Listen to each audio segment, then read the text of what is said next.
retrouvés donc pour cette troisième conférence de l'OFEM pour présenter les chiffres des financements de marché des entreprises pour l'année qui s'est écoulée. Monsieur le sous-gouverneur, cher Denis, c'est la troisième année également que vous acceptez d'introduire cette conférence et je vous en remercie infiniment. En jetant un petit coup d'œil en arrière, je me dis que c'est assez étonnant de voir comme les contextes ont changé pour chacune de ces 3 années. En 2021, pour la première conférence, on sortait de la crise sanitaire et de la crise du Covid. En 2022, c'était le début des préoccupations concernant l'inflation, les tensions sur l'offre, la guerre en Ukraine. Et là, vraiment, nous sommes en plein débat sur l'inflation, sur la hausse des taux d'intérêt. Et donc, dans un monde extrêmement mouvant, ce qui, bien évidemment, signifie que votre éclairage est particulièrement précieux. Donc, je vous laisse tout de suite la parole. Merci beaucoup, Madame la Présidente, chère Agnès. Bonjour à toutes et à tous, chers collègues, interlocuteurs habituels de la Banque de France. Réjoui d'avoir à nouveau cette occasion d'introduire ce qui est un rendez-vous annuel maintenant bien établi de la finance de marché. Le thème, comme toujours, est important. L'impact économique et financier de la guerre en Ukraine, vous y avez fait référence, Agnès, a en effet profondément modifié les perspectives de sortie de la crise Covid telles qu'on pouvait les appréhender il y a un peu plus d'un an et soumis notre système économique et financier à de nouveaux chocs d'offres et de demandes. Cette situation s'est notamment traduite, on a tous observé et vécu par une forte accélération de l'inflation et un changement majeur en matière d'environnement de taux d'intérêt, qui a des conséquences. Je vais revenir sur les conditions de financement des entreprises, quels que soient les canaux, donc un changement d'environnement de taux d'intérêt en poussant à une réorientation rapide de la politique monétaire. Alors, quel impact pour le financement des entreprises, pour le financement par les marchés de ces entreprises? Un bilan sur l'année 2022 s'impose et des perspectives claires autant que possible sont à dessiner pour le financement de nos entreprises en 2023. Et donc, je me propose de contribuer à ce bilan et à élaborer ces perspectives en introduction de vos tables rondes. Donc, dans les quelques propos introductifs que je vais tenir maintenant et dans ce que je veux vous dire pour introduire cette conférence. Alors, quelques observations d'abord sur le changement de contexte macroéconomique et financier pour souligner 2 points qui me semblent structurants pour faire le bilan et tracer des perspectives en matière de financement des entreprises. Le premier, c'est que le risque, en franglais, en anglais, le risque de stagflation s'est éloigné au profit d'un scénario dit de soft landing. Il est clair que les perspectives économiques depuis le début de l'année 2022 se sont significativement dégradées en raison en particulier de la guerre en Ukraine et du confinement en Chine, en provoquant des chocs qui se sont traduits par, si on résume, par moins de croissance et plus d'inflation, et qui menaçaient de conduire à une période de stagflation, c'est-à-dire de récession et d'inflation persistante. Mais cette menace ne s'est pas concrétisée.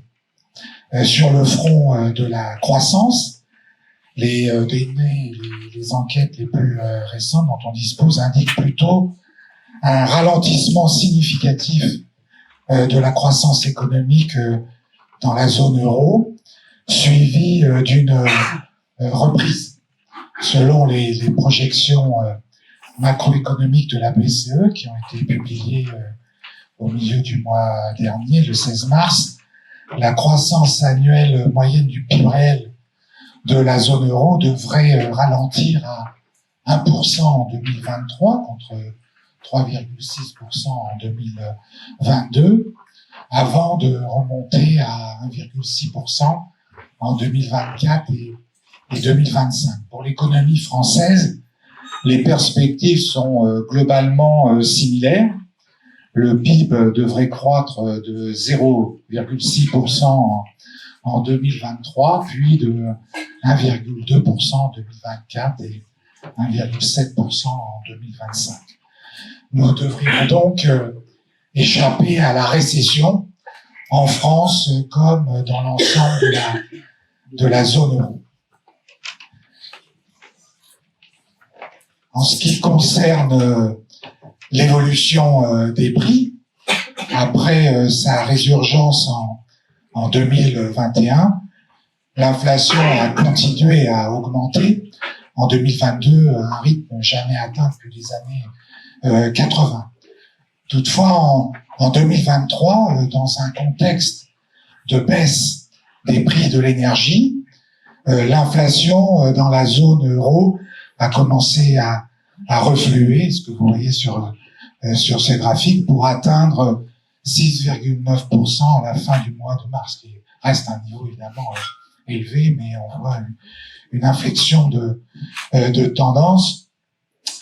En France, selon les résultats de l'indice harmonisé des prix à la consommation, l'inflation s'est établie à 6,7%, qui est le niveau le plus bas de la zone euro, grâce notamment au bouclier tarifaire.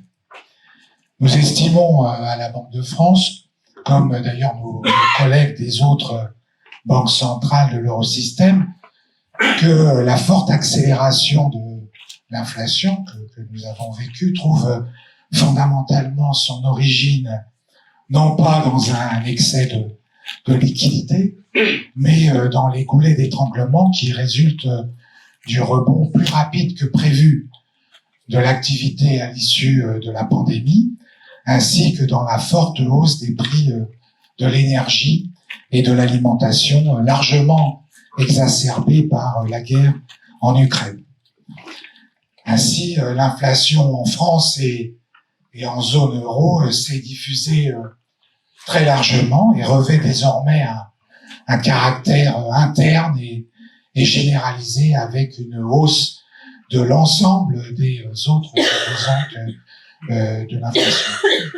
C'est cette inflation plus interne dont les banques centrales sont responsables et qu'elles ne doivent pas laisser persister.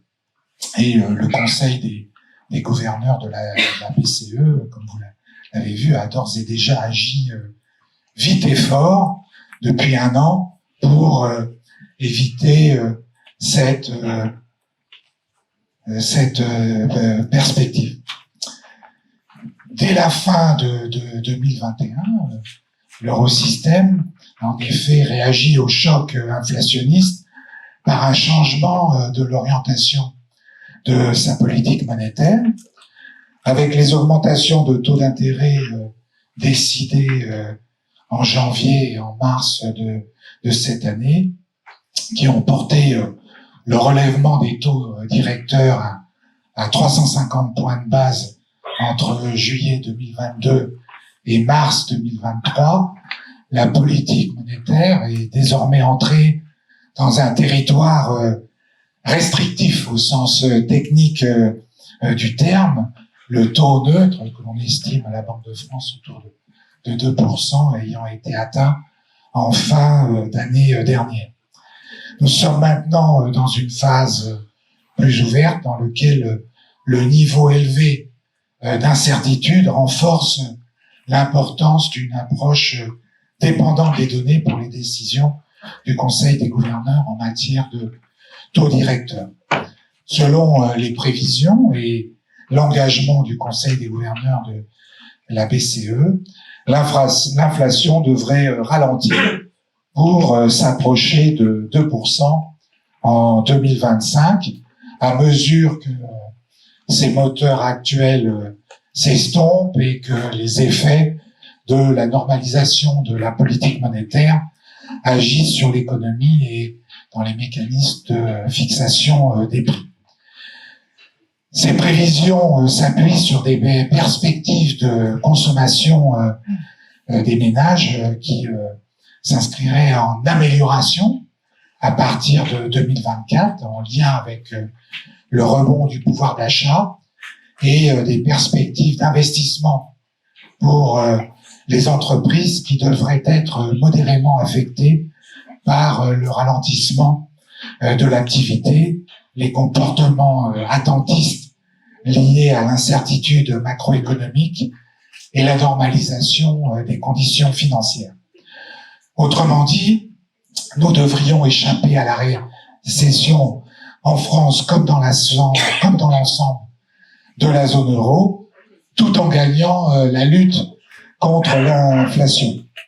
C'est ce que nous appelons, nous avons qualifié de scénario de soft landing.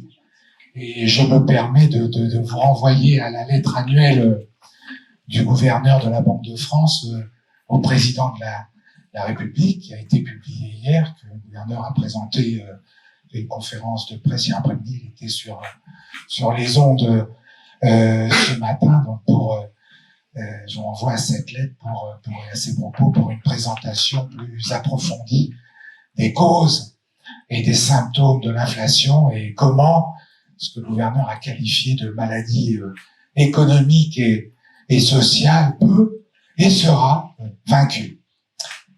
Le second point structurant pour le financement des entreprises que je voudrais souligner concernant l'évolution du contexte macroéconomique et macro-financier, c'est la résilience de notre système financier. En réorientant sa politique monétaire, le Conseil des gouverneurs de la BCE, dans un environnement international pourtant marqué sur le plan financier par quelques turbulences, a envoyé un signal fort de confiance dans la capacité de notre système financier à accompagner et favoriser la réalisation du soft landing que nous anticipons. Les deux crises récentes qui ont frappé SVB et Crédit Suisse ont certes ébranlé la confiance des investisseurs, comme certains d'entre eux, et suscité une volatilité accrue sur les marchés financiers. Mais notre système financier a bien absorbé cette phase de volatilité qui est venue de l'extérieur de la zone euro. Il faut quand même le souligner et le rappeler. Nous sommes confiants dans la résilience du système bancaire européen et en particulier des banques françaises. Leur niveau élevé de solvabilité et de liquidité n'a en rien été affecté par ces turbulences. En outre, toutes les banques européennes sont soumises aux exigences fortes de Bâle III et la grande majorité d'entre elles sont également soumises à une supervision unique et on peut qualifier d'exigeante au sein de l'union bancaire, ce qui constitue, je note au passage, une grande différence avec le secteur bancaire américain. De plus, contrairement à SVB, les banques françaises et européennes bénéficient de modèles d'activité diversifiés et rentables, que ce soit du côté des dépôts ou des crédits, et d'une gestion de leur risque, et notamment du risque de taux, qui fait l'objet d'une attention soutenue et permanente de la part de leurs superviseurs. Enfin, je voudrais rappeler que les objectifs de stabilité des prix et de stabilité financière ne sont pas incompatibles, et que dans la zone euro, nous utilisons des instruments distincts pour les atteindre. Pour la grande majorité des banques européennes, les taux d'intérêt plus élevés sont bénéfiques. Si toutefois nous devions intervenir sur la stabilité financière, ce serait principalement par le biais d'instruments temporaires de soutien à la liquidité, qui n'entreraient pas en conflit avec le relèvement des taux d'intérêt nécessaires pour assurer la stabilité des prix. Alors j'en viens maintenant aux conséquences de cet environnement pour le financement des entreprises, avec 3 observations. Première observation, l'accès des entreprises au financement a été bien assuré jusqu'à présent. Sur un plan quantitatif,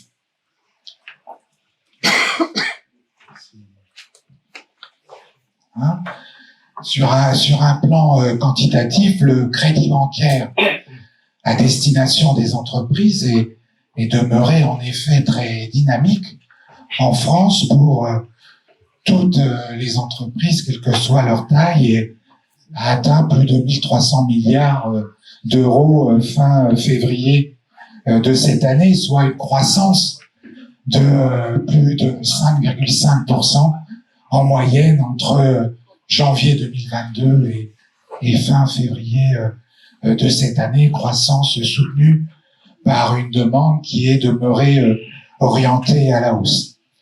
En termes d'émissions de dettes obligataires, que vous aborderez plus en détail durant vos tables rondes, je pense, le stock s'est en revanche stabilisé autour de 700 milliards depuis décembre 2021, avec récemment une première tendance baissière corrélée au resserrement de la politique monétaire.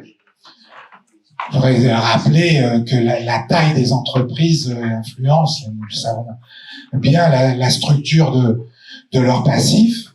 Ainsi, environ 70% de l'endettement des grandes entreprises est constitué de dettes obligataires et assimilées, alors que 85% de l'endettement des PME provient du crédit bancaire. C'est une proportion qui est très stable sur moyenne période. Pour compléter ce panorama du passif des entreprises, le poids des capitaux propres a continué à représenter presque la moitié de leurs ressources. Et je note en outre qu'une partie de ces ressources est venue alimenter une trésorerie qui est demeurée importante en 2022, même si elle a évolué globalement à la baisse. Après l'effet PGE qui se rembourse bien, les sociétés non financières disposaient début 2023 d'un encours important de trésorerie globalement de près de 900 milliards d'euros, un encours en hausse de 30% par rapport à fin 2019, donc avant la crise Covid. C'est important de mettre ce point aussi en perspective. Deuxième observation, le coût de financement de ces financements est demeuré favorable. Fait en termes de prix ou de coût de financement pour les entreprises, la réorientation de la politique monétaire a eu évidemment un impact significatif sur les conditions moyennes. L'ampleur de la hausse a toutefois différé entre le crédit bancaire et les financements de marché, ce dernier augmentant en moyenne plus vite pour atteindre 4,3% en février 2023 contre 3,7% pour le crédit bancaire, avec bien sûr une différenciation selon la qualité de signature. En outre, malgré un taux nominal qui s'est accru, le coût réel du crédit est déflaté par les anticipations d'inflation à moyen et long terme est resté favorable pour les entreprises. Enfin, en France, à fin 2022, environ 25% des encours de dette des entreprises sont à taux variable ou à taux fixe à moins d'un an. En conséquence, les charges financières des entreprises, d'un point de vue agrégé, devraient s'accroître modérément en 2023. Et donc, les entreprises françaises se financent ainsi à des taux qui sont les plus faibles d'Europe. La troisième observation, c'est l'importance de l'union des marchés de capitaux pour le développement d'un système financier concurrentiel et diversifié. La différence de coût entre crédit bancaire et financement de marché a induit au cours de la période récente une réintermédiation du financement des entreprises ayant accès aux deux sources de financement. Toutefois, celle-ci apparaît pour l'instant assez largement conjoncturelle et de portée limitée. Elle n'a pas remis en question le rééquilibrage du financement entre banques et marchés intervenus entre 2012 et 2016. Les banques, c'est ce qui est représenté sur ce graphique, représentent un peu moins de 40% du total des actifs financiers européens, là où les acteurs du secteur non bancaire financier continuent de représenter 55% du total des actifs du secteur financier européen. Dans un contexte où différents passifs financent différents besoins pour différentes entreprises, ce rééquilibrage est un atout qui doit être entretenu, car il est de nature à favoriser un financement adapté, diversifié et résilient aux chocs de notre économie, encore plus dans le contexte actuel de double transition numérique et climatique. Et c'est pourquoi nous soutenons fortement à la Banque de France le programme de réforme de l'Union des marchés de capitaux. Le plan d'action prévoit ainsi opportunément une simplification de l'accès à la cotation des entreprises, notamment les plus petites. Les travaux des législateurs européens sur l'adaptation des règles concernant les marchés de croissance des PME sont également encourageants. La révision du règlement sur les fonds dits LTIF pourra également contribuer à faciliter le financement par fonds propres des entreprises, notamment pour les plus petites. Même si des progrès sont à l'évidence encore nécessaires, et je note que le capital risque, par exemple, est absent du plan d'action de 2020, l'Union des marchés de capitaux commence à produire des résultats visibles, comme par exemple la croissance des introductions en bourse des PME en 2022. Alors nous verrons si ces premiers signes sont annonciateurs d'une économie de fonds propres que nous appelons ardemment de nos vœux à la Banque de France. Donc pour conclure ces quelques propos introductifs, malgré un contexte économique et financier qui a évolué significativement et qui est marqué au son de l'incertitude et des turbulences, le bilan et les perspectives de financement des entreprises apparaissent, c'est notre diagnostic favorable. Dans la perspective d'un soft landing des économies de la zone euro, qui est notre scénario central, comme disent les économistes, le maintien de bonnes conditions de financement des entreprises françaises pour l'ensemble de leurs besoins devrait pouvoir bénéficier de la poursuite de l'évolution de notre système financier dans le sens d'une meilleure intégration et complémentarité entre financement bancaire et non bancaire dans le cadre de la réalisation de l'union des marchés de capitaux. Notre place financière se distingue désormais comme étant unique au sein du réseau des places financières européennes par l'éventail de ses activités. C'est un atout qu'il nous faut entretenir et développer pour aider nos entreprises et plus largement nos acteurs économiques à relever avec succès les défis auxquels ils sont confrontés, notamment dans le cadre des transitions écologiques et numériques qui sont en cours. Voilà, je m'arrête là, je vous remercie pour votre attention et je vous souhaite de bonnes tables rondes. Merci beaucoup.